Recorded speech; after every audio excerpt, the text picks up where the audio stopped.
एक दिन गौतम बुद्ध ने एक दुखी व्यक्ति को देखा।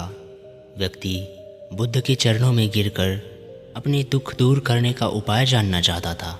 गौतम बुद्ध ने उस व्यक्ति को अपने पास बिठाया और बोले, तुम व्यर्थ ही चिंतित हो रहे हो। सुख और दुख हमेशा के लिए नहीं रहते। मैं तुम्हें इसी के संदर्भ में एक कथा सुनाता हूँ, ध्यान से सुनना। किसी नगर में एक सेठ रहता था। वह बड़ा ही उदार और परोपकारी था। उसके दरवाजे पर जो भी आता था वह उसे खाली हाथ लौटने नहीं देता था और दिल खोल कर उसकी मदद करता था। एक दिन उसके यहाँ एक आदमी आया। उसके हाथ में एक पर्चा था जिसे वह बेचना चाहता था। उसके पर्चे पर लिखा था, सदा ना रहेगा। भला ऐसे पर्चे को कौन खरीदता, लेकिन सेठ ने उसे तत्काल ही खरीद लिया और अपने पगड़ी के एक छोर पर बांध लिया।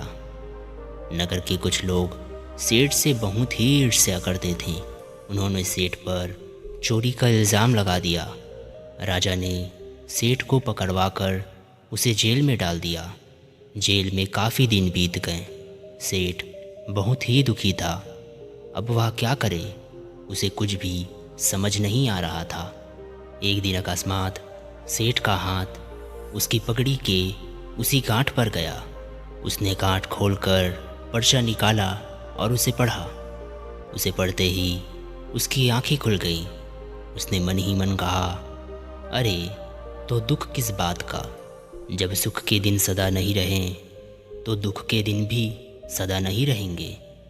इस विचार के आते ही वह ज़ोर ज़ोर से हंसने लगा और बहुत देर तक हंसता रहा।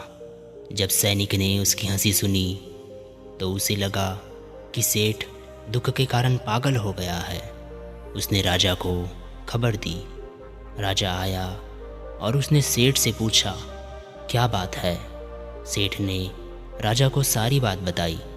उसने कहा, राजन, आदमी दुखी क्यों होता है। सुख और दुख के दिन तो सदा बदलते रहते हैं। सुख और दुख तो जीवन के दो पहलू हैं। यदि आज सुख है तो हो सकता है कि कल हमें दुख का भी मुंह देखना पड़े। यह सुनकर राजा को बोध हो गया। उसने सेठ को जेल से निकलवाकर उसके घर भिजवा दिया। अब सेठ आनंद से रहने लगा, क्योंकि उसे ज्ञात हो गया था कि सुख के दिन के समान ही दुख के दिन भी ज़्यादा समय तक नहीं रहते। बुद्ध की यह कथा सुनकर व्यक्ति के मन का बोझ हल्का हो गया। उसने गौतम बुद्ध का आशीर्वाद लिया और अपने घर की ओर प्रस्थान किया। दोस्तों, हमें इस कहानी से यह सीख मिलती है कि सुख और दुख जीवन के दो पहलू हैं। कोई भी एक सदा के लिए ना रहेगा। यदि आप दुख से पीड़ित हैं तो चिंता ना करें, क्योंकि दुख के दिन सदा ना रहेंगे और इसका विपरीत भी उतना ही सत्य है। यह कहानी आपको कैसे लगी, कमेंट में ज़रूर बताइएगा।